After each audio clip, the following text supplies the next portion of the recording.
Welcome to V1 news. నిర్లక్ష్యపు కోరల్లో జీవన్ దాన్ రక్తనిధి bank రోగుల ప్రాణాలతో చెలగాటమాడుతూ కుటుంబ సభ్యులను మనోవేదనకు గురి చేస్తున్న వైనం. ప్రాణాపాయ స్థితిలో బాధితులకు అందించవలసిన రక్తం విషయంలో కూడా రాజకీయాలు. ససేమిరా ఇవ్వనని బాధితులపై బెదిరింపులకు పాల్పడుతున్న బ్లడ్ బ్యాంక్ సిబ్బంది. జీవన్ దాన్ రక్తనిధి బ్యాంకు సిబ్బంది నిర్వాహకం. బహిరంగ మార్కెట్లో బ్లాక్లో అధిక ధరలకు రక్తాన్ని అమ్ముకుంటున్నట్లు పలు అనుమానాలు. సామాజిక సేవ అనే ముసుగులో రక్తంతో వ్యాపారం చేస్తూ అక్రమ సంపాదన. స్థానికులకు అవసరానికి ఉపయోగపడని రక్తనిధి బ్యాంకులు ఎందుకని ప్రజల నుండి పలు విమర్శలు. ఇప్పటి వరకు జిల్లా కలెక్టర్ స్పందించకపోవడంపై బాధితుల ఆవేదన.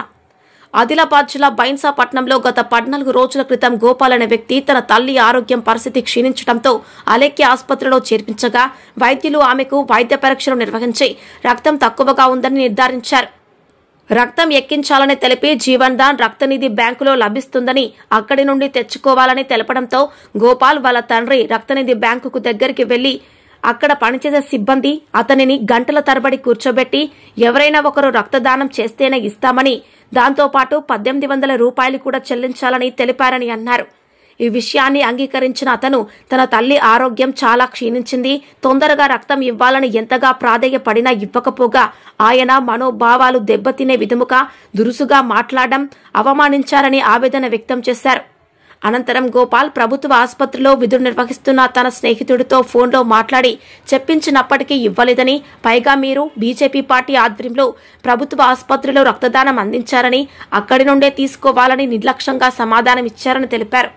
లక్షల రూపాయలు వెచ్చించి రక్తనిధి బ్యాంకులను నెలకొల్పామని, ఆ డబ్బులు తిరిగి సంపాదించాలంటే మీలాంటి వారి దగ్గర వసూలు చేస్తేనే అవుతాయని కించపరిచే విధంగా మాట్లాడారని తెలిపారు.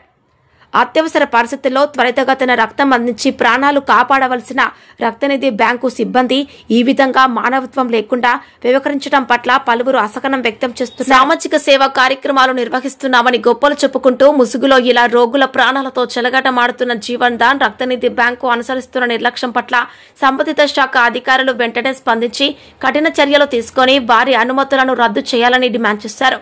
ఈ విషయంపై ఇప్పటి వరకు జిల్లా కలెక్టర్ స్పందించకపోవడం బాధాకరమన్నారు. ఇటువంటి చర్యల పట్ల సహనం కోల్పోయి చివరికి గోపాల్ తన తల్లికి మహారాష్ట్రలో చికిత్స అందించారని తెలిపారు. ప్రస్తుతం ఆమె ఆరోగ్య పరిస్థితి కొంచెం కుదురుగా ఉందని, ఆర్థిక పరిస్థితి సరిగ్గా లేని పేదల పరిస్థితి ఏమిటని పలువురు ప్రజలు జీవన్ దాన్ బ్లడ్ బ్యాంక్ సిబ్బందిని విమర్శిస్తున్నారు. ఇంత జరుగుతున్నప్పటికీ స్థానికంగా పనిచేస్తున్న పాత్రికేయులు మరియు ఎలక్ట్రానిక్ మీడియా ప్రతినిధులు ఈ విషయంపై స్పందించకపోవడంతో మీడియా పనితీరు పట్ల ప్రజలు ఆగ్రహం వ్యక్తం చేస్తున్నారు. కొందరు ఎలక్ట్రానిక్ మీడియా ప్రతినిధులు రక్తనిధి బ్యాంకు వద్దకు వెళ్లి వివరణ అడగక వారి పట్ల కూడా నిర్లక్ష్యంగా వ్యవహరిస్తూ బెదిరింపులకు పాల్పడ్డారని తెలిపారు. ఇప్పటికైనా జిల్లా కలెక్టర్ మరియు సంబంధిత శాఖ ఉన్నతాధికారులు వెంటనే స్పందించి జీవన్ దాన్ రక్తనిధి బ్యాంకుపై కఠిన చర్యలు తీసుకోవాలని కోరుతున్నారు. నేను గోపాల్ సుత్రారే బైన్సా నివాసిని. గత 12వ తారీఖు రోజున మా అమ్మకు హాస్పిటల్లో జాయిన్ చేశాము.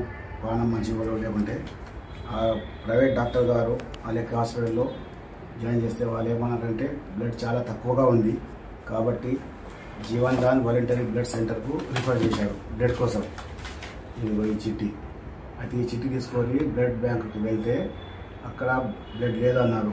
మళ్ళీ అన్నాను చాలా సీరియస్గా ఉంది అమ్మకు, బ్లడ్ అవసరం ఉంది, ఓ పాజిటివ్ అని చెప్పాను. అయితే డోనర్స్కి తీసుకొని రండి అని చెప్పారు. అయితే అప్పుడు డోనర్స్ కొరకు నేను గవర్నమెంట్ హాస్పిటల్లో మా ఫ్రెండ్ అయినటువంటి సురేష్ కుమార్ గారు ఉంటారు, అతనికి ఫోన్ చేసి చెప్పాను. వాళ్ళది బ్లడ్ డోనర్స్ గ్రూప్ ఉన్నది కాబట్టి వాళ్ళు చెప్తే అతను కూడా 2-3 సార్లు చెప్పిండు ఈ బ్లడ్ బ్యాంకు తొందరగా బ్లడ్ ఇవ్వండి గోపాలన్నకు, పేషెంట్ అక్కడ సీరియస్గా ఉన్నారు, బ్లడ్ డోనర్స్ నేను ఇస్తాను అని సురేష్ కుమార్ చెప్పారు. అయినా కూడా బ్లడ్ ఇవ్వలేదు. మళ్ళీ ఇంకా చాలా నేను 2-3 గంటల సమయం వేచి ఉన్నాను. బ్లడ్ కావాలన్నా తొందర ఇవ్వండి, సురేష్ కుమార్ గారు చెప్పారు కదా బ్లడ్ ఇస్తాను, డొనేట్ చేస్తానని. 1800 తీసుకొని కానీ బ్లడ్ ఇవ్వండి అని చెప్పారు సురేష్ కుమార్ గారు కూడా. అయినా కూడా బ్లడ్ ఇవ్వలేదు. మళ్ళీ నేను సాయంత్రము 5:30 గంటల వరకు వేచి చూడగా అప్పటి వరకు కూడా ఇవ్వలేదు. అయినా కూడా బ్లడ్ బ్యాంకులో మా అమ్మకు తీసుకొచ్చాను. అమ్మకు తీసుకొస్తే కూడా బ్లడ్ ఇవ్వలేదు. మేము ఇవ్వమంటే ఇవ్వము. మళ్ళీ ఇక్కడ ఇవ్వకుంటే 11 గంటలకు గవర్నమెంట్ హాస్పిటల్కు ఒకసారి వెళ్ళి వచ్చానండి. బ్లడ్ ఉందా ఓ పాజిటివ్ అని, అక్కడ అవైలబుల్ లేదన్నారు. అది అప్పుడేమంటారు, ప్రైవేట్ హాస్పిటల్కి పోయినా గవర్నమెంట్ హాస్పిటల్కి పోయినా కదా నువ్వు ఇప్పుడైతే మేము అస్సలు ఇవ్వము, ఏం చేస్తావో చేసుకుంటున్నారు. మేము 80 లక్షలు పెట్టినాము దీనికి, ఎందుకొరకు ఇలాంటి డబ్బు సంపాదించడానికి కానీ నాకు క్వశ్చన్ ఇస్తున్నారు సార్. కావున నాకు అన్యాయం జరిగింది. అయినా కూడా నేను తొందరలో డాక్టర్ గారు రిఫర్ చేశారు, కలెక్టర్ హాస్పిటల్కి రిఫర్ చేశారు. పై హాస్పిటల్కి తీసుకెళ్ళండి అని, లేకపోతే హార్ట్ అటాక్ వస్తుందని చెప్పారు.